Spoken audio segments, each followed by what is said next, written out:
We have voter interviews that we did yesterday, Super Tuesday, to get to. But before that, we need to get into Hatriot Mail. I'll remind you what that sounds like.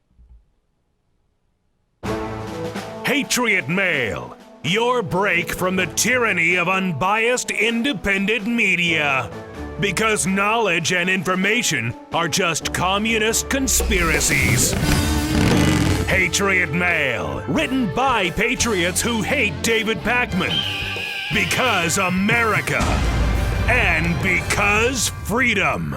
Okay, so we've had a lot of conspiracy theories lately. We've had a lot of anti-Semitism. We've had a lot of moon landing was fake stuff. We're taking a break from that. Today, Hatriot Mail is going back to a tried and true topic of interest to Hatriots, the Confederate flag, and possibly the longest run-on sentence in Hatriot Mail history. Let's take a listen.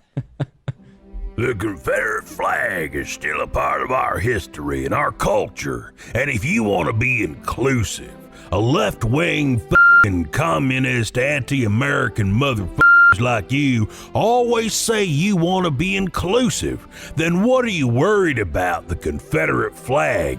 For then should I worry about Black Lives Matter? They are racist. Oh, yes, they are. The Confederate flag is not a racist symbol. You know what's offensive is the vacillation that's coming out of your communist, loser, pedophile, or parasite mouse. Enough is enough already. You guys want to live like that? Go live in another country. I should buy we'll just have a civil war. I'm gonna take off. It'd be a pleasure to f***ing exterminate you f***ing left-wing motherfuckers, so shut the f*** up. It's unusual, Lewis, that when you have a sentence that could span almost an entire page of a children's book, that the word vacillation is used. That, I think, is the most notable piece of this.